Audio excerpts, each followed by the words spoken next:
what's going on, man? Hey, how are you doing? Good. How's Been a while Sunstone? since I've been on the podcast. I know, been about 2 years actually. I was thinking about that here just a few minutes ago. We're gonna have to try to do this a little more frequently. So, how's For sure. Sunstone going? Well, it hasn't quite started yet. It starts Thursday. Of course, Thursday they only have one speaker and it's in the evening, but then the rest of the symposium starts Friday and goes through Saturday. Nice, So we're just a couple of days away from the start. nice. Been back up in Utah kicking around. You seen anyone you been hanging out with family or anything like that?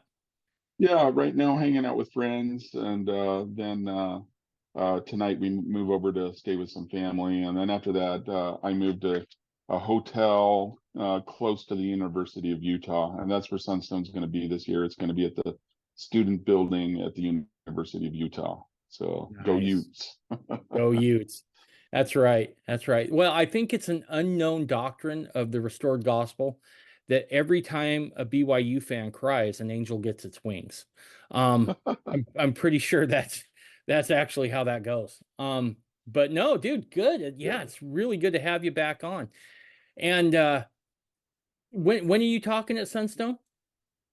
I am talking at 4:25 p.m. on Friday, August 3rd. Perfect. No, August 2nd. I'm sorry, August 2nd. And then my wife, Andrea Jessup, is speaking with Ann Hatch on women in the priesthood at 12:25, I believe. Dude, that's good stuff. I know Anne pretty well, and I know Andrea pretty well, and they're both great ladies. I expect that they're going to kill it there. So, and I'm sure you're going to Well, do yeah, here's the just thing. as It's like, good. so I think that, my topic is, less interesting than theirs. They're talking on women and the priesthood and Mormon fundamentalism. Sunstone has been advertising their talk, so I think that they're going to have a lot more people go to theirs than I'm going to have people going to mine. Well, that's both good and bad, right? Like I always thought, if I had to give a talk at something like that, not sure I'd do it in the first place, but if I did, I'd be like, yeah, the less people, the better off we're all going to be. So, and Yeah. Well, also, I think that people want to hear what the sisters have to say on things. I mean, us men, we talk ad nauseum, and they want to hear what the sisters' opinions are. mhm. And of course, you can't pick any stronger women than Anne Hatch and Andrea. So, Right. The other thing I'll say is I feel like fundamentalism, if we're smart, we could have a moment right now, right? Because there's a lot of yeah, questions that are getting asked in the mainstream LDS church that, quite frankly, I feel like fundamentalists are especially geared at answering, right? Women in the priesthood, Heavenly Mother, right? I mean, I remember just a couple years ago, there was a talk given by a general authority in the LDS Church, and he goes, "Yeah, we just don't have that much information on our Mother in Heaven." And I'm like, "Well, if you believe the Adam God doctrine, you'd have more there than what you thought, right?" which one? Yeah, right. Yeah, Which and Mother in Heaven? Which one? right, and so I feel like we're coming up on a moment here as fundamentalists that we could really open our mouths in a way that maybe we haven't had a chance to do thus far because we do have a lot of those answers that I think a lot of mainstream LDS folks are looking for. Yeah, and I think that their topic is in particular very important to the point that if they came to me and and I did talk to Sunstone about that, I because I knew that they had limited slots, and I told them, I said, if it comes between picking Andrea's presentation and my presentation, please pick Andrea's presentation because I think that hers is vitally important. Oh yeah, absolutely. So no, this good stuff. But we're going to talk about yours today. What were we talking about? We're going to talk about here. My presentation is called The Lamanite Prophet in Mormon Fundamentalism. Okay. So for those, because like I said, there's about 60% of the audience that is, or 50%, I should say, that are fundamentalists. There's 40% that are active LDS folks, and then 10% who were never Mormons. Um, Real quick, what's Are, the premise of this Lamanite prophet? Well, since we have some people that listen to you that aren't Mormon, I guess we should define the term Lamanite. Yeah. Lamanite would mean those who are of Native American descent or their ancestors, specifically their ancestors. So when we talk about Lamanite, we're not talking about flooring. We're talking about a group of people that are indigenous to the Americas. Right.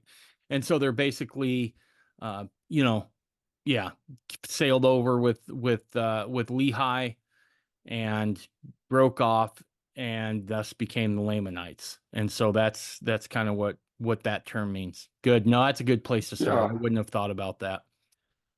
And specifically, what I'm doing is I'm talking about Second Nephi uh, chapter 3, and because there's various interpretations of that. And for instance, in verse 2, it says that the land is declared an inheritance of the seed of thy brethren for thy security forever. So that, in essence, is stating that those who are descended from Lehi have a stake in this land, the Americas. I include all the Americas from North America to South America. But the one that I'm kind of giving importance to is in verses 23 and 24, where so in Second Nephi chapter 3, Lehi is talking to his youngest son Joseph. And then he tells Joseph, "You are descended from the Joseph of old who was sold into Egypt." And then he prophesies about a great seer that is going to come forward in the last days. And of course, that indicates Joseph Smith. But then in verse 23, he is speaking to Joseph specifically about his descendants.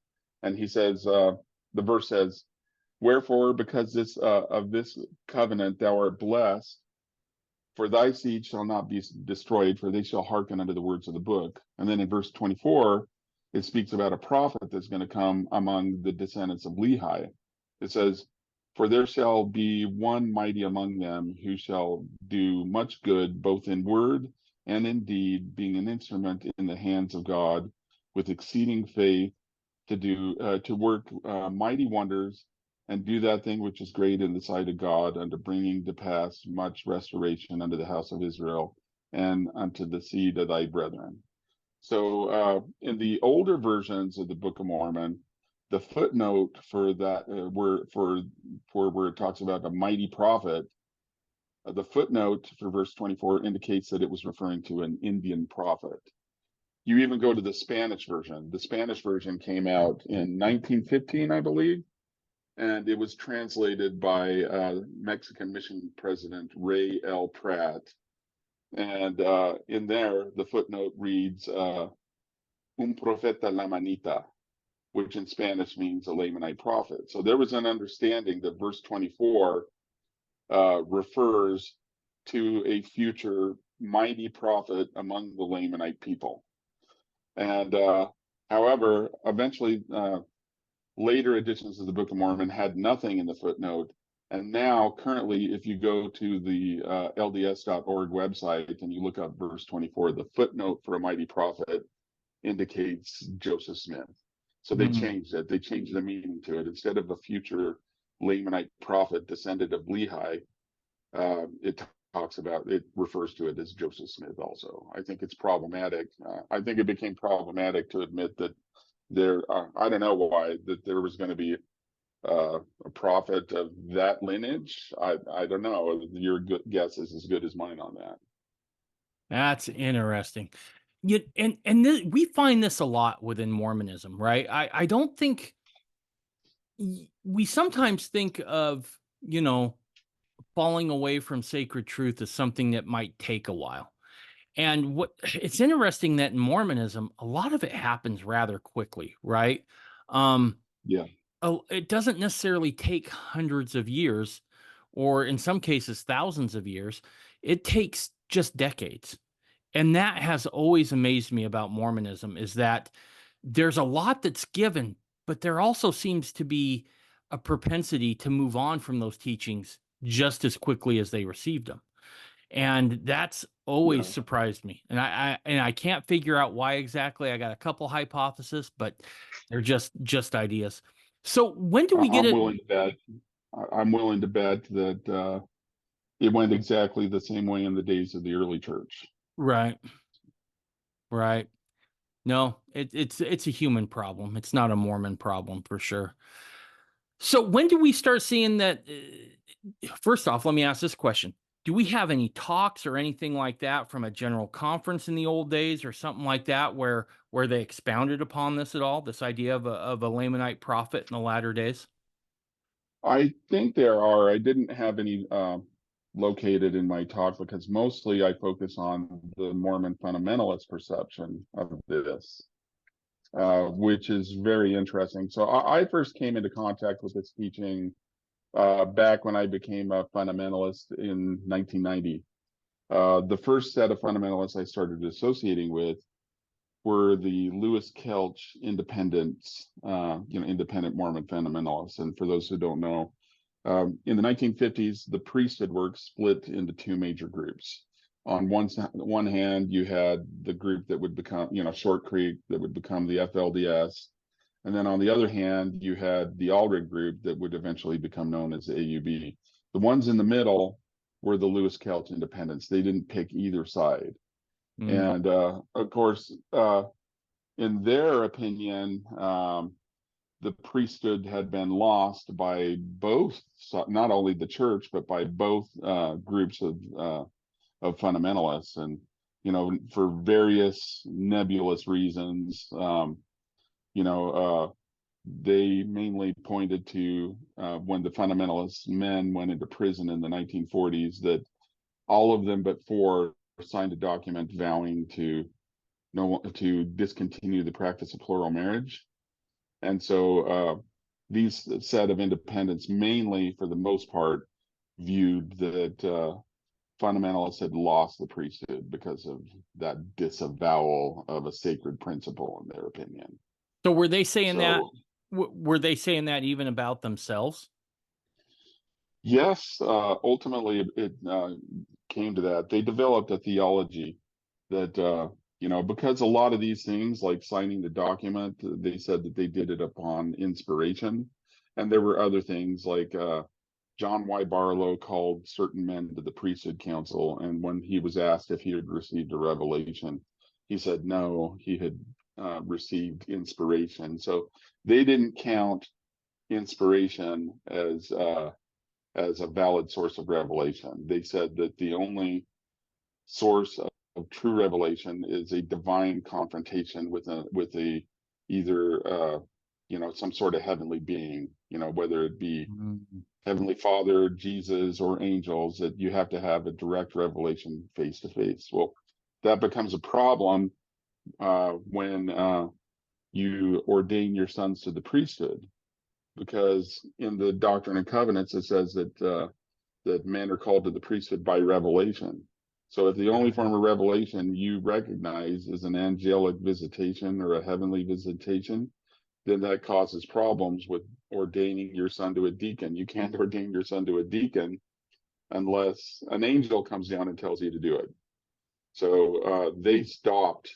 They continue living plural marriage, but they stopped altogether ordaining their sons to the priesthood. So they have entire generations being brought up that don't have the priesthood.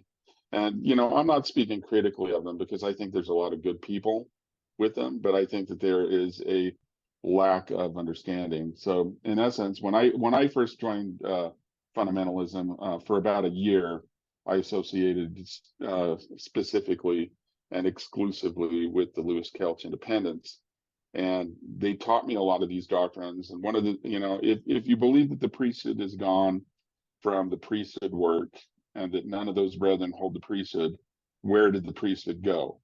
You have to Mm. have hope in this priesthood because it is the last dispensation. So they started telling me stories about a Lamanite prophet that was already in existence, who was hidden in the quote mountains of Yucatan. and they believe that Lauren Woolley took the keys of the priesthood in the middle of the night, that he was whisked away by the spirit to Yucatan, where he met a Lamanite prophet, and Lauren Woolley bestowed his keys on this mysterious prophet, and then departed. Well, and that there was a remnant of the Lamanites who lived in this hidden civilization in the jungle.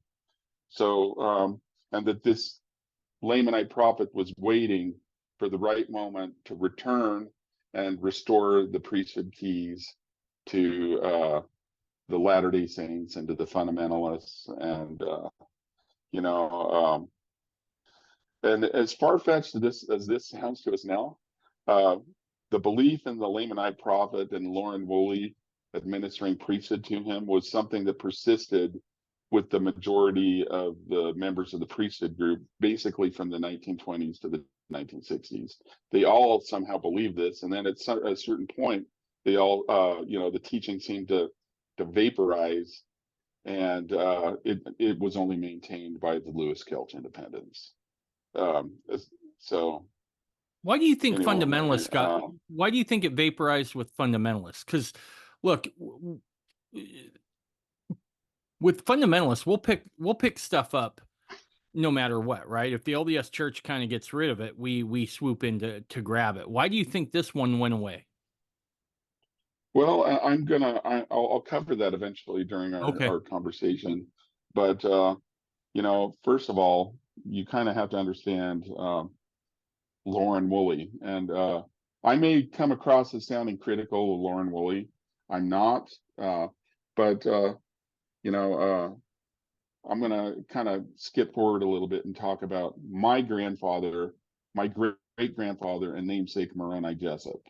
Moroni Jessop had an interview done with him shortly before his death in 1953. And Arnold Boss did an interview with him about his reminiscences of his associations with John and Lauren Woolley. He was a cowboy. He had worked not only as an employee of Baldwin Radio Plant along with Lauren Woolley and most of the early fundamentalist movement, but he had worked and lived on the Woolley Ranch in Centerville, Utah, and had worked as a ranch hand. So he was intimately aware of what Lauren Woolley and John Woolley taught. And in his interview, he talks a little bit about a future Lamanite prophet that's going to come forward. He's going to bear the sword of Laban, and that no army will prevail against him. And he indicated that this was a teaching that was taught to him by Lauren Woolley. Well, for me, Lauren Woolley is somewhat problematic because, and I interpret it this way: Lauren Woolley was a cowboy. My great-grandfather Moroni was a cowboy, and what do cowboys do? They tell tall tales. Right. So Lauren Woolley taught a lot of things that stretch your mind as far as belief. It stretches your belief. And I want to make it clear that even though that's my opinion, that I don't believe a lot of the things that people attribute to Lauren Woolley, I do believe his story about the 8-hour meeting and the 1886 revelation and what succeeded from that. I may not believe that John Taylor floated off the floor, but I may not believe that, but it's not also impossible. I mean, God can do anything, but my mind kind of stretches to accept that detail. But anyhow, there's multiple sources that talk about Lauren Woolley delivering these keys to a Lamanite, and not just the works of my great-grandfather, but in A Leaf in Review by B. Harvey Allred, he talks about he doesn't indicate whether he saw this prophet in vision, and or whether whether it was a dream or a vision, or whether he really saw them. But he indicates that he let me see. I'm going to go through my papers and see if I can get that quote right now because it's very interesting. But because I'm bouncing all over the place. No, you're But good. Let me ask this question while you look this up. Was was this Lamanite prophet supposed to be acting in kind of a one mighty and strong kind of role? Was he the guy that they were some looking towards, that he would come back and he would just make all the wrongs right, so to speak, within the church? Yes, they kind of viewed him more as like the Davidic servant, that's the Davidic king that's supposed to come forward in the last days. Okay. But yeah, here's the quote from B. Harvey Allred. He says, "And God's people, with whom will be the fullness of the gospel, shall be led by a mighty prophet of the remnant of the house of Israel, now dwelling on this land. It has been the writer's privilege to see that prophet standing in mighty majesty amidst thousands of his worshipful people. The mountains with their trees and shrubs, the hills with their grass and flowers, the valleys with their fields and streams join the hosts of of this nation, quote, born in a day, quote, end quote, singing paeans of praise to the God of heavens and earth." So I don't know. I don't know whether he claims to have seen a vision of this prophet or whether he's claiming to have seen the prophet with his own eyes. But he published this in the early 1930s in the book A Leaf in Review, which is an excellent book. But there were some people that kind of took this and ran. One of them was his daughter, Rhea Coons, who along with other people, wrote 5 volumes of reminiscences of John Woolley and Lauren Woolley. And she talks extensively in there about Lauren Woolley. Um, I think in when was it? I believe it was in the night of a night in 1835 or 1935, being whisked away from the home of Leslie Broadbent and Okay. being taken to Yucatan. And there was a testimony of some that they even went into his bedroom and that he was missing. And then he was mysteriously returned. So this story was quite common with the fundamentalists. Do we know did Musser ever have anything to say on this, or Allred or Barlow? I don't recall directly. I do believe so. I was going to take a look at reminiscences, by Joseph Musser, but I wasn't able to get a copy in time to do the speech. So I'm actually not sure. I think that it was universally spoken. I know that Lyman Jessup spoke about it in his journal. But what's interesting is how this story intersects with Margarita Bautista and the Third Convention movement in Mexico. And before I do that, I kind of need to give a shout out really quick to my co-presenter. My co-presenter is going to be Stephanie Griswold. Mm-hmm. Stephanie Griswold is a PhD candidate from Claremont University in California. And she's also, I think, the president of the Mormon Studies Student Association. And she's not even Mormon, kind of like Christina Rossetti. She's Catholic. Gotcha. But she's of Mexican descent, just like me. And her focus is Mormonism in the Southwest and Mormonism in Mexico. In fact, she just made a trip to Ozumba, Mexico, to interview several of the fundamentalists that live in that community that's located there. And we'll kind of get into that in a little bit here. But so Stephanie is going to be presenting on the Third Convention and on the Mexican component of Lamanite identity. And I don't really know what she's going to speak on until I get there.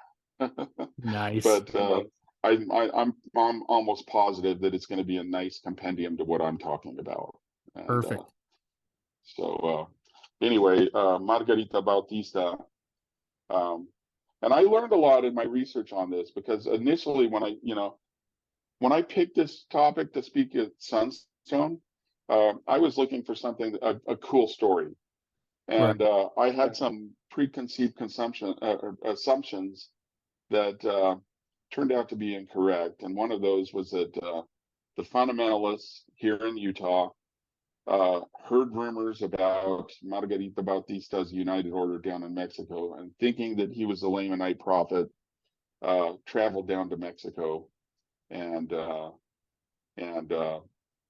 said, contacted them with that assumption. It turns out that my assumption on that was incorrect. Margarito Bautista, in my studies, I read the Journal of Nathaniel Baldwin, who was the inventor of the radio headphones that were being manufactured at the Baldwin radio plant in the 1920s. And he was sympathetic to fundamentalists, and he hired several of the fundamentalists to work there.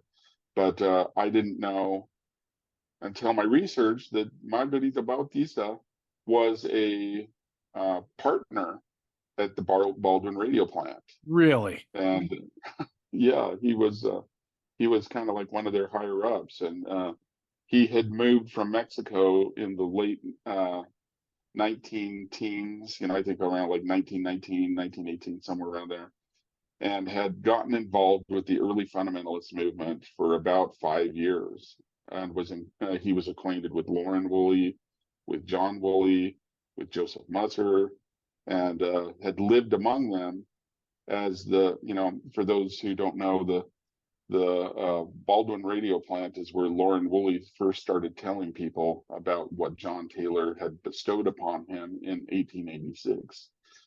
And it was at these after-hours meetings that the seeds of fundamentalism was born. Right. These meetings kind of expanded into a solid fundamentalist movement, for those who aren't aware of the history. But Margarito Bautista was a member of the church still, but he was there for those particular meetings and was intimately involved with the fundamentalist movement. And then the church called him on a mission to Mexico. So he returned to Mexico, and he wrote a book. And I don't recall the title of the book, but it was in Spanish. And it was a book that was geared to Mexican Mormons. And he talked about their Lamanite identity, and that the promises of the Book of Mormon pertained to them, and that they were a special and a chosen people, and that they should be proud of that. And his book was wildly popular among Mexican Mormons. But of course, the church didn't like it, and the church would not refuse to give official sanction to the church, or to the book, excuse me. And anyway, the third convention, for those who don't know what that is a very interesting and somewhat unknown period of Mormon history. I mean, it's coming to light now in the age of the internet, but for years, nobody even knew about this movement. And that was, I mentioned earlier, Ray L. Pratt, the mission president in Mexico. He was white, but he spoke perfect Spanish. He had lived among the Mexican people. He loved them. He identified with them, and they returned that love. So the Mexican Revolution around the turn of the century caused issues in Mexico, in that a lot of the Mexicans, a lot of the white Mormons who lived in Mexico, and the missionaries were expelled from Mexico. And Porfirio Diaz, who was the Mexican president, had a law that foreign clergy was not allowed in Mexico. So the Mexican Mormons, they got together. They wrote a petition which is the first convention, where they petitioned for a Mexican replacement for Ray L. Pratt, who had died.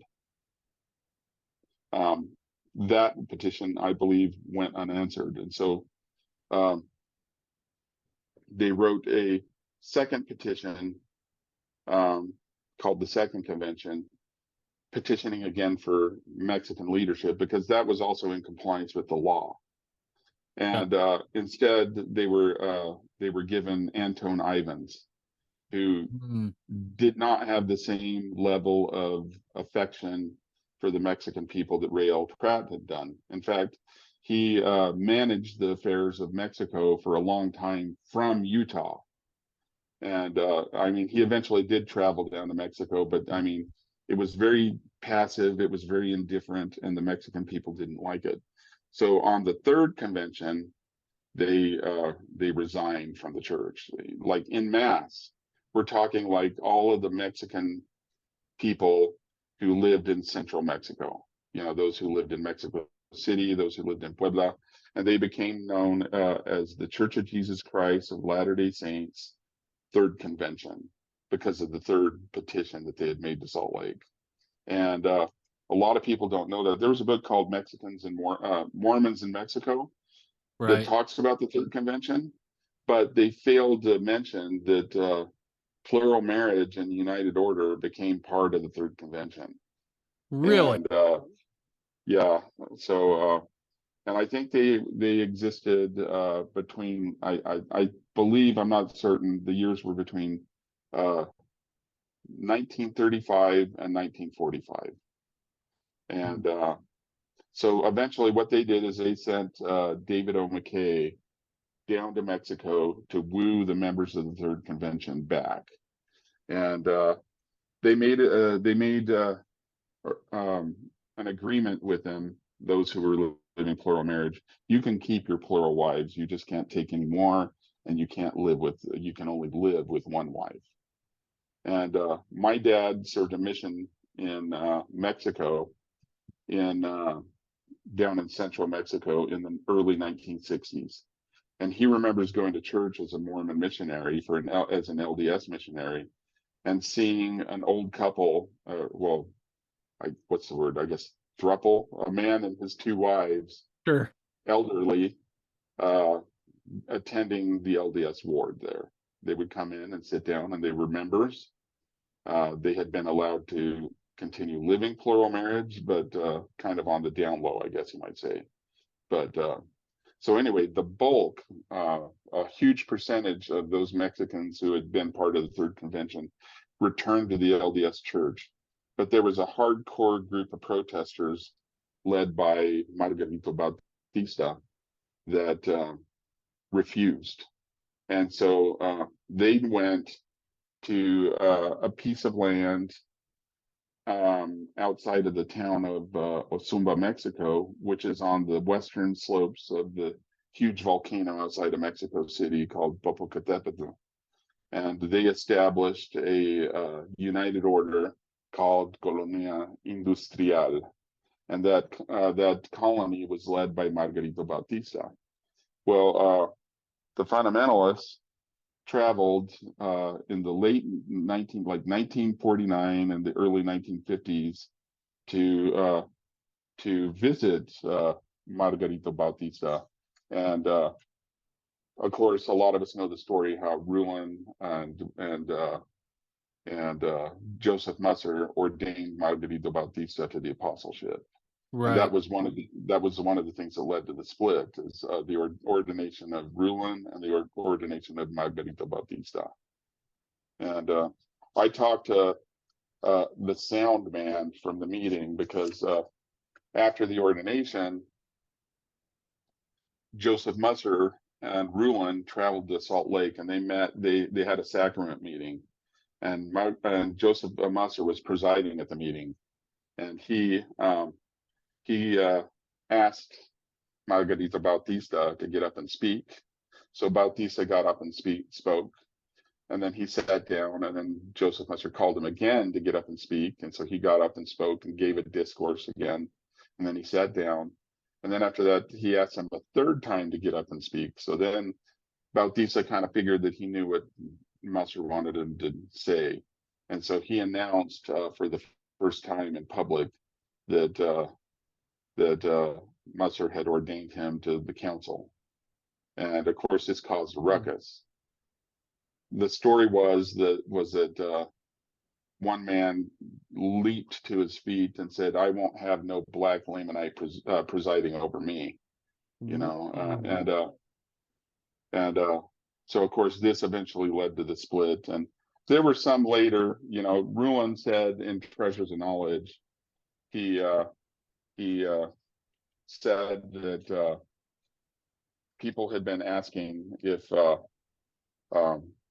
well, I'll read it right here. There's a question asked of Ruan, and this is, you know, in the early 1970s. It says, we hear a prophecy in the latter days that a Lamanite prophet would arise. Does this mean that the prophet is going to be an Indian? And then Ruan answers, he will be about, let's see, sorry. He will be about image, which comes from Joseph, who is the son of Lehi. That is very plainly stated in the Book of Mormon, chapter 3 of 2nd Nephi. I will answer that by saying that when Brother Bautista was set apart as an apostle by Joseph W. Musser, and he gathered out hundreds of the Lamanites and instituted the fullness of the gospel among them, this question was asked of Brother Musser. He turned to Brother Bautista and said, "This man could well be that man. Whether he is or not depends on him. God wants a man who would spring forth from that lineage, and he would restore much of the gospel to his people. Brother Bautista did this." So that was kind of the answer that Ruan Interesting. gave about whether he was the Lamanite prophet. So But do we maybe start seeing some clarification on this Lamanite prophet's role during this time? Because it seems like earlier on, back in the, you know, in the proto fundamentalist days, if you will, when those things were just getting started, that there was this idea that he would be a prophet to everybody. But judging by what Ruan had just said there, he would be a prophet to his people, restoring many things to his people. Right. So it yeah, seems like there's kind of a dichotomy going on here where I shouldn't say dichotomy, but an evolution of thought, I guess, yeah. that okay, maybe it's not for everybody, maybe this is just for his people. Do we see that anywhere else, or is it just in this one statement that would indicate Um, shift in teaching? no, that's actually a common opinion that I've heard expressed a lot. Um, uh, I do want to point out a few things that you know, Margarita Bautista was uh, was a leader to the Lamanite people in Mexico who were of indigenous descent. A lot of those people that the stories that started circulating is that this Lamanite prophet would be white. He's referred to as the white Lamanite prophet, and which Harkening is kind of back to Zelth. interesting. Yeah, he was not just a Lamanite, but he was a white Lamanite. And there were a bunch of people like Rhea Coons, who is the daughter of Byron Harvey Allred, and the sister to Ruan and Owen. And she began making a lot of way out there claims. And between her and Lynn Bishop and Francis M. Darter, they started creating a wealth of assumptions. And I mean, it almost reads like a fantasy book, you know, like this Lamanite prophet is 6'4", you know, and holds the sword of Laban, and his people have cut stones that are going to make the temple in New Jerusalem in Missouri, and that they're going to be the ones bringing the stones from Yucatan, from the mountains of Yucatan to all the way to Missouri. Well, the problem with that assumption is anybody who's been to Yucatan knows that there's no mountains in Yucatan. Right, probably right, probably the highest point of elevation is like 400 feet above sea level. So right. there's no mountains. So that doesn't make sense. it eventually got to the point, and Lynn Bishop, my father-in-law talks about this because he went to some of these meetings. Lynn Bishop started to have these elaborate meetings at Liberty Park in Salt Lake City. And he would invite all the fundamentalists of all persuasions to come listen to him speak, where he would preach the Lamanite Prophet that he had written about. And it got to the point where Rulon had to kind of shut him down. And he talked about Francis M. Darder, because a lot of this stuff came from Francis M. Darder's writings. And he said he basically called out Francis M. Darder as having a vivid imagination and speaking falsehoods. And so that was when the fundamentalists kind of came to a concise rejection of that concept. And I do know that Rulon Jeffs over in Short Creek made some similar pronunciations against the concept of the Lamanite Prophet. But before that, I want to go back to the like around 1952. Can I ask? When Can I ask a question real quick before we move on here? Sure. That part that you talked about where Musser had asked Batista to get up 3 times, and finally on the 3rd time, Batista goes, "Oh, I figure out. I know why you want me to stand up." Excuse me. That's a bold move, right? Because he's essentially wanting him to stand up and kind of let Proclaim everybody know himself. that he has this authority now, right? Yeah. What was Musser's angle in doing that? Do we have any reason on what his motive there was? Because normally, as fundamentalists, people who have been ordained to the apostleship, they play that pretty close to the vest, right? I wouldn't call it a secret, Yeah. but it's not something that folks go around thumping their chest about.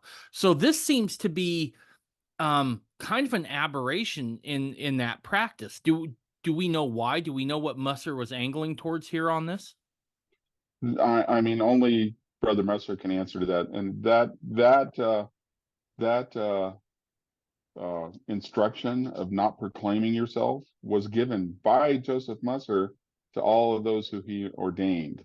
And Right. he also told them not to vindicate themselves. And yet here, I mean, I take that there's an exception to every rule. He wanted Bautista to say this in public because maybe people wouldn't have believed Bautista or others, had it not been otherwise, that Joseph Musser was the one who asked him to proclaim himself. Sure. So your guess is as good as mine, man. Well, that's a bold move though. I mean, Yeah, good on yeah, Joseph Musser, man. I mean, yeah. good for him. But That was I that personally talked to the guy that was a sound man for that particular meeting, and he's the one that told me that story. wow. So anyway, um, after making several visits to Mexico, to the people of Asumba and having association with them, the fundamentalists decided to make an expedition into Yucatan to look for this Lamanite prophet, and they solicited the help of Margarita Bautista, and they used Osumba as a staging point.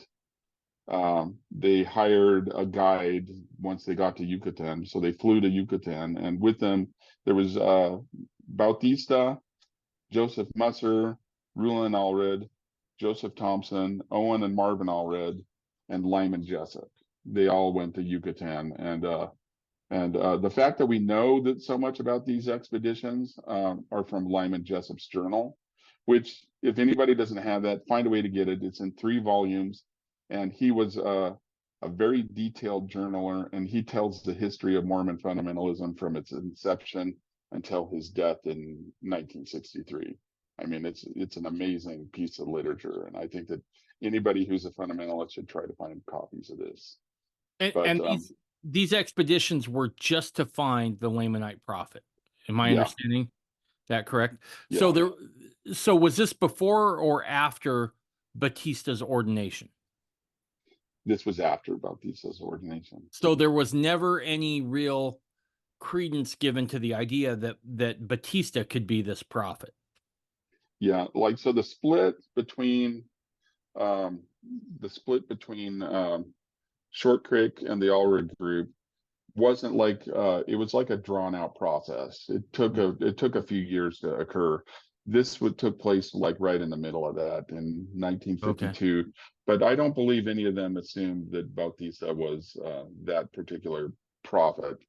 But they flew to Merida and they conscripted local guides to take them by jeep into the jungle. And but the guides were bewildered what they were looking for, that they were looking for white Indians. And Lyman wrote in his journal, we are looking for races of white Indians.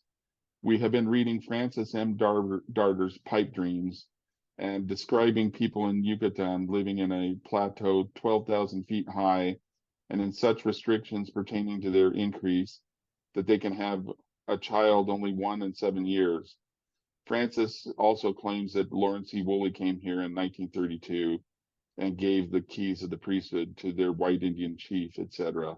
According to our findings, the land here is generally only 60 feet elevation, with the highest point around 400 feet, and no definite tribes of white Indians with a chief at their head.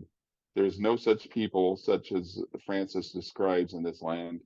Thought down up, thought though down or up for the south in Guatemala, there might be land nearby that description.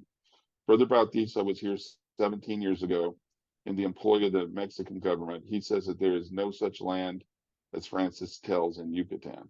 So that's one of the things they came to the conclusion, that there's no mountain plateau where this, as was told, that this white Lamanite prophet might live, and so they didn't find anything. And then after this particular mission, Bautista argued forcefully that no such people could exist in Mexico without him knowing about it. So from that point on, the Allred group started to teach less and less about the Lamanite prophet, and they even started creating narratives to kind of diminish it. I when I was in the Allred group, I heard all right, so I have to go back. When I joined the Allred group from the Lewis Kelch Independence, I started attending the Sunday school classes, which were taught by Donna Baird, Alice Rogers, and Bonnie Baird. And they directed a whole series of lessons at me. And I didn't realize at the time that it was for my benefit, but it was against the Lamanite prophet. Gotcha. And I heard people try to explain it away when I was in the Allred group, and the explanations don't really make sense to me either. They were like, Lauren Woolley did ordain an Indian prophet, but he died, and his sons weren't interested in carrying on his work. And no, Lauren Woolley wasn't whisked away magically to Yucatan. He went in the middle of the night to a bus stop where an Indian man was waiting for him, and he was ordained. And even in Treasures of Knowledge in 1973, Roland Allred says, Brother Musser, with this council, almost in a total as it now exists, had gone to visit this man that Lauren Woolley had given priesthood to because he personally knew him. We found that the man had been dead for 2 years when we got down there. Brother Joseph wanted to call on him to let him know that he had called on Brother Bautista to preside over the Lamanites. This doctrine, the keys of the priesthood, is among the Indians I want to refute in the name of the Lord. So, Wow. yeah. So, the thing is that I don't find anywhere in Lyman's journals or anywhere else that there was a man and that he died and that he came to a bus stop. I mean, to me, it just seemed like, people's way of explaining away this teaching. So, Which is odd, right? Because I think about it, and look, we don't have any problems as Mormons looking forward to certain events, right, that have been prophesied. Rather than explain it away, I mean, now I guess one place you would have to to me, and this is an uncomfortable thing, especially for early fundamentalists, I think, which is to, just like you and I were talking about here, um, Wooly told some stories, right? And so that part I could see you'd have to be like, tread carefully there. But we can look at Second Nephi, and if we're a believer in this, Lamanite prophet prophecy, we could always say it just hasn't come to pass yet, right? So they seem to like want to kind of get rid of it, but I don't see the need for it necessarily. You might have to make some concessions on the Wooly claim on this, but not necessarily whole cloth throw it out, right? What was the Right. impetus there to kind of throw it out? Well, I think that goes back to being a human thing. You know, they recognize uh, that peripherally that this was a teaching that they once universally embraced, and now that teaching is gone. So how do we explain it away? Well, we have to explain it away somehow. You know, Gotcha. and I really think that that's what it is. But even at that, the teaching did not go away 100% because uh, a lot of your listeners know who Sean Anderson is. Yep. And Sean Anderson and I are very good friends. And on April 18th, 1994, there was a guy from Osumba, and those who know, Sean and I both speak Spanish. Speaks better Spanish than I do because he was raised in Mexico. But we went to go visit a guy who was visiting from Osumba, an older gentleman by the name of Ricardo Lopez, and he uh, he started saying he told us a wild story. He said that the AUB Council had found the journals of Lauren Woolley, where Lauren Woolley talks about giving priesthood authority to an Indian to perform plural marriages. And so the council in the late 1980s sent another expedition to into Mexico. They asked the people of Osumba to go, but instead of going into the jungles of Yucatan, uh, because there are no mountains in Yucatan, they decided to go into Chiapas, and Chiapas has mountains. And Mm. they took a van up into these dirt roads that wound up into the jungle, up into the mountains, and they said that there was a difference in the tribes that they encountered there. That the tribes dressed in white, and they were very reluctant to talk to outsiders. But he said that they were very humble and very shy. But they started talking to these people about, is there any sort of people there in Chiapas that fit this description? And they started hearing rumors that there was. And so eventually they got plagued by car troubles. The van kept breaking down. The roads were too muddy. The roads were really rough, and so they had to abandon their expedition. But this Ricardo was very, very excited to tell us this story. And then he said that they were going to go, they were going to return with horses, but before they could return, this same area, I don't know if you remember in the 90s where they had like a revolution that sprouted up, and there were like these Zapatista rebels, and they were hiding up in the mountains of Chiapas, and their leader would have his face masked and everything. But this made the news in the 90s because there was like actual skirmishes and battles that were taking place in Chiapas. So he told us that the area that he wanted to go, he had to go through this area. And so they were waiting for the political unrest to settle. And so Sean Mm. and I asked him, I said, so you believe they exist? And he grinned at me and he said, yes, they exist. So that was his opinion. He was a guy from Wasumba. So even though they've cast aside this teaching, it's still it's still kind of there somehow. Wow. So anyway, that's my crazy story. Dude, that's awesome. So I got some follow up on this. And this one I'm gonna maybe put you on the spot. If you don't want to answer it, I totally get it. What's your opinion on this? Do you think that this is a real thing? I used to believe this, and then I totally didn't believe it. Now I reserve judgment. Okay. You know, what my answer is that there are stranger things in this universe than that is found in our philosophies, Yeah. Horatio. Well, So people will maybe scoff at the idea of tribes that don't have contact, right? And yeah, I would say this before, and because I'm kind of like you, right? I'm like, well, there was obviously an understanding in the old days of what this was, and then there was a revisionist history kind of thing that came along and said, well, no, maybe it means more this, right? So, and being a fundamentalist, I think it's a natural inclination to always want to try to at least give a little bit of credence to some of those early things, right? At least yeah. examine them Oh, with well, I got another story about this. So I think a lot of this kind of sparked the imagination of these stories. But in 1927, Charles Lindbergh, and for those of you who don't know who Charles Lindbergh is, he's the one that made the first transatlantic flight without stopping right, into the Spirit of St. Louis.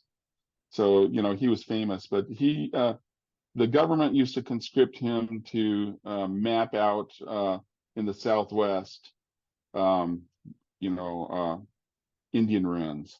And so he used to fly over them and map them out for him. And he would communicate by radio what he was seeing and describe what he was seeing, describe the layout of the land. Well, he went down to southern Mexico and Central America to do the same thing. And he flew out from Merida. And the New York Times article that came out about it in 1927, or actually it's 1929, excuse me. Um, they uh, they said that he was flying over Yucatan, but some scholars think that he was flying over Central America. He flew over a clearing, and when he said that he flew over some Mayan ruins, and the Mayan ruins were he said it was enormous. It was a metropolis, and he said that there were people in native dress surrounding these temples out in the middle of the jungle, and that when they saw him fly over, that they became afraid, almost like as if they had never seen an airplane before. They became afraid and ran.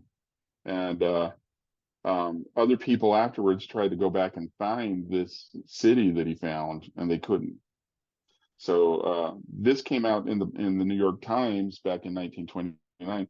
I think a lot of this kind of sparked the imagination of the fundamentalists, but even so, it's interesting to consider. I mean, there is this factor. Charles Lindbergh was known to kind of grandstand a little bit. He hmm would radio what he was seeing as he was seeing it, and then they would telegraph that immediately to journalists, and so the journalists were putting it in the papers. He was giving them play by play of his adventures. So did he make it up? Did he really see it? I mean, I don't think we'll ever know for sure. I mean, is it within the realm of possibility that something like that exists? Of course it is, yeah. but I Well, we don't think know, we'll ever know for sure. yeah, no, there's tribes down in South America along the Amazon River basin that we just came in contact with like 10 years ago, right? So Right. this idea that there couldn't be someone out there, I don't think that's necessarily a for sure no. I think it's getting harder, right? Yeah. But I kind of reserve judgment as you, the same as you do on this. What do you think the legacy of this teaching is? I mean, what do you see it adding anything to the overall, I guess, story of fundamentalism? It might, but one thing that I think that the story benefited is that you know I think that the LDS people um, stopped placing an emphasis on the Lamanite people and the blessings that are promised them in the Book of Mormon. And Mhm. I mean, even to this day, they still uh, give very little lip service to that teaching. I think the fundamentalists at least acknowledge that there was a role that the descendants of Lehi have in the last days and look forward to it. I think the fundamentalists are one of the only people that still look forward to those promises. That they will blossom like a rose in the desert, and that they will be like the lion in the midst of the flock. And there's tons of prophecies in the Book of Mormon about the descendants of Lehi. And I think that the only ones that pay them much attention anymore are fundamentalists. And whatever the case, I don't know if anything's going to come of this teaching. I highly doubt it. I don't, but at least fundamentalists acknowledge their Lamanite brothers. Well, yeah, and it's something I've had a couple episodes on now too, is that there seems to have been, like, you can tell early on, Joseph's administration, some of the first missionaries he sends out go to the western boundaries and teach to the Lamanites there, right? So this was, and we know it was a point of emphasis for Brigham as well. And then, like, the church kind of seems to forget about it for a while. And then in the 1950s and 60s, if I'm not mistaken, the church tries, what they refer to as the Lamanite placement program, which was a horror show, where they, essentially get kids to leave their folks on the reservation and come live with Mormon families. I guess the thought is that Provo culture was the way to do it. And that was a horror show. That didn't work well. And so you almost get a sense that there was a sense of exasperation or frustration that they couldn't ever get it going, right? And so Yeah. I think a lot of times that's the impetus for trying to forget these things, right?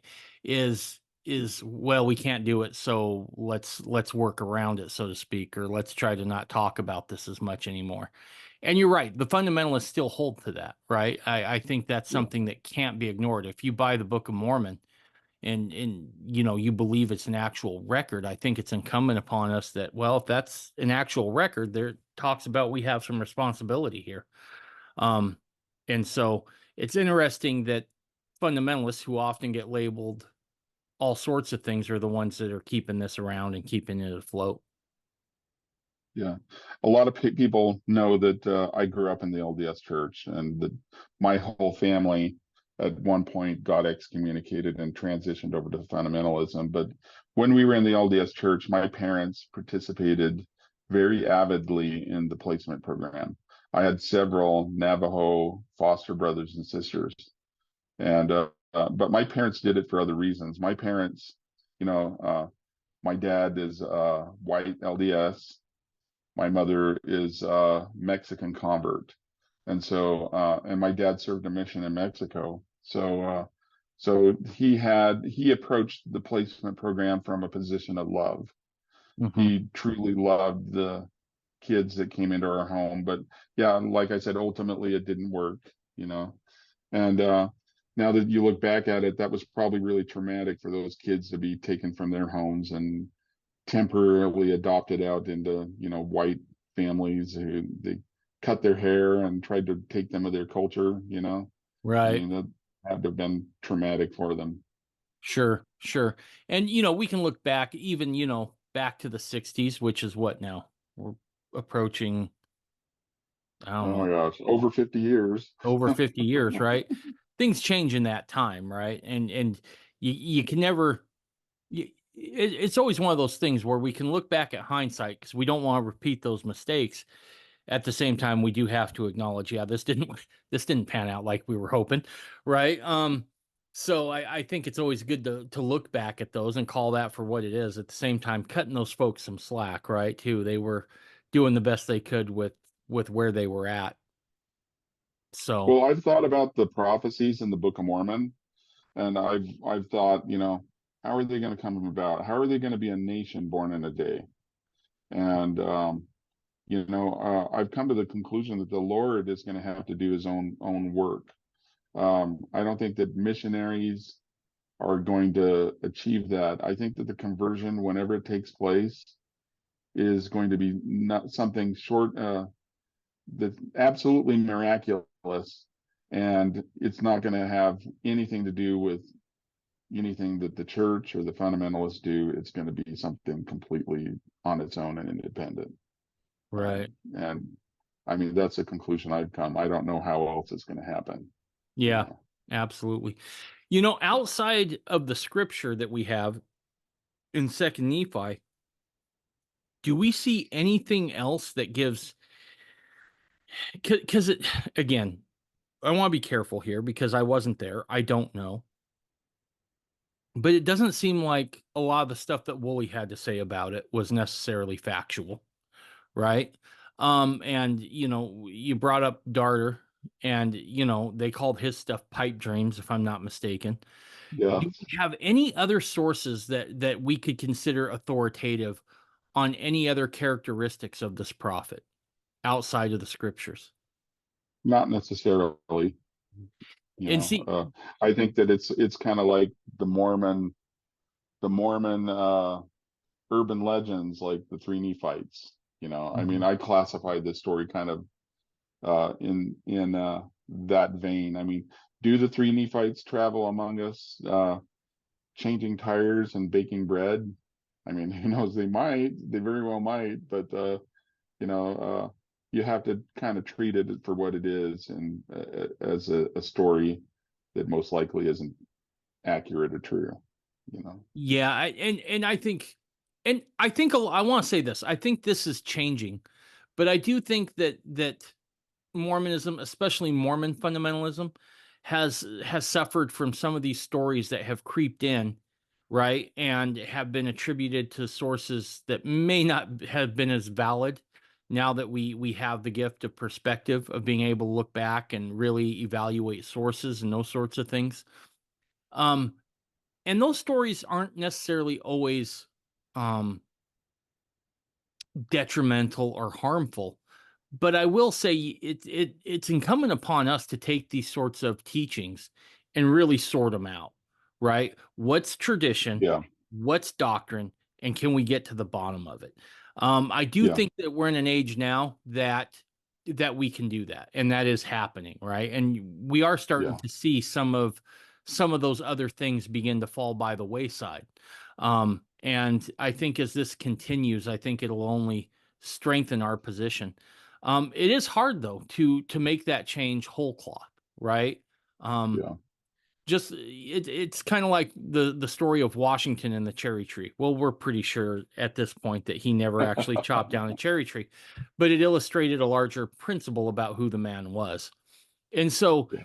I often approach these sort of, Mormon urban legends, if you will, with that same sort of thing, right? Okay, so maybe these urban legends are just that, but what was it trying to convey, right? In this case, we see that there's something in Second Nephi that was pretty rock solid in terms of the understanding of what it was going to be, and then from there, people began to add to or take away as they seemed fit. But I don't think it's anything that we should ever just dismiss whole cloth without doing that scholarly work first.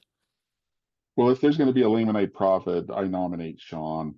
Sean can be the Lamanite prophet. You know what? I'm not even going to tip him off that this is coming. I'm just going to wait for him to listen. I could. I mean, like if I was a really good friend, I probably should, but I'm like, I know Sean well enough. He'll get a kick out of this when he's just listening in his truck. He's going to be like, what the hell? He's going to, from here on out, he's going to ask to be on every podcast you and I do together just to make sure that Make sure that nobody Sean says it Anderson. again. That checks. That tracks. I could see it. So yeah, no, that's good stuff. Well, dude, this was fun. We got to do this again. Yeah, for sure. So anybody wants to come out to Sunstone, it's August 2nd at 4:25. And usually I host the kickball game, the famed kickball game at the end of Sunstone, which is ex-Mormons versus fundamentalists. Hmm. Um, it's Team Outer Darkness versus Team Higher Law, and we do it every year. Uh, Usually, every year the fundamentalists dominate, but last year we got beat by the ex-Mos.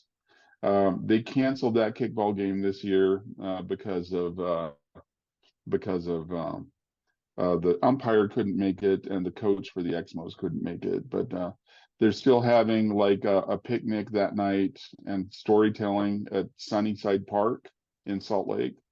And then on Friday, they are doing a trivia game at Gilgal Gardens. And I've never been there, but it's the place where they have that Sphinx statue of Joseph Smith. Mm-hmm. They're doing a trivia game there. And usually Jacob Bedreen goes to those, and he does really well in the trivia games because he knows everything, basically. Everything. Yeah. So, Everything is the operative word there. Yeah. Well, dude, I want to talk about your TikTok for a second if you got a few minutes. yeah, I got a few Dude, how'd minutes. you get going in that? Oh, so I got started. A couple of people suggested it to me.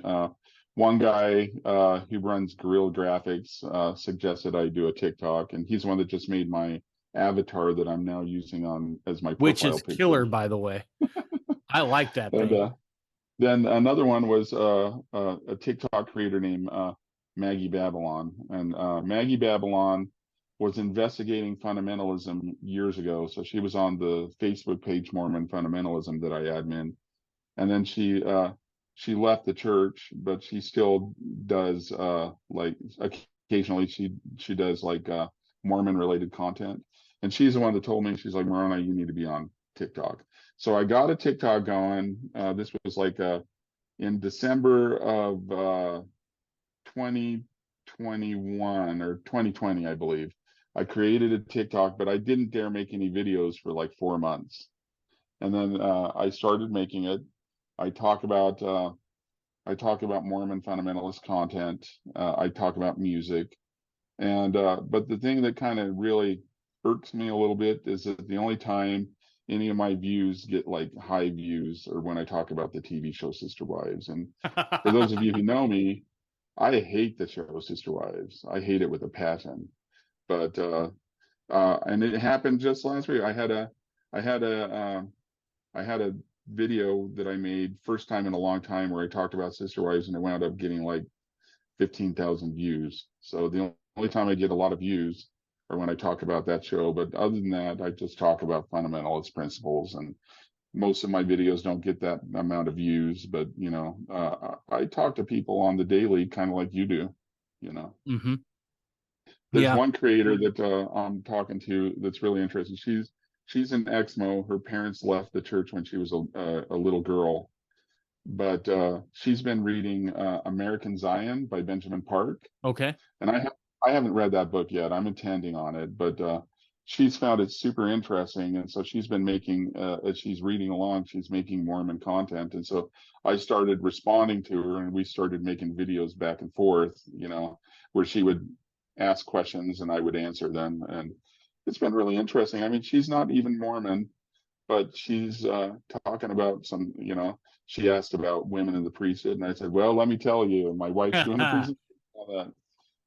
She asked about blacks in the priesthood. She asked about like all these other controversial doctrines that I love talking about.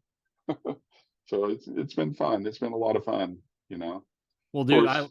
I love your content. I mean, it's one of my Oh, go-tos. thanks. I mean, I hope someone from work isn't listening because I might waste a little too much time. Didn't say waste. I spend a little too much time looking at it and stuff. But yeah, no. So yeah, everybody go check out Moroni's page. It's awesome. You guys need to Punk go rock polygamous. punk rock polygamous. Okay, we're gonna wrap up with this. What are you listening to now? You're not getting out of here without telling me what you're listening to these days. With My gosh, I've been listening to this really awesome podcast called Mormon Renegade Podcast. Stop it, knock it off. I'm talking. I'm uh, talking about your music. oh, well, you know what? I spent all last week revisiting System of a Down. So There's I some really good like System of stuff. a Down. There's some Yeah. good stuff that System of the Down did. Like literally it's been on rotations all week, but by next week I'll be moving on to something else. So Nice, nice. Well, dude, good stuff. I appreciate you jumping on. hey, thank you for having me on. All right, man. Let's do it again soon. Yep. All right, hang out for just 5 minutes. Bye, everybody.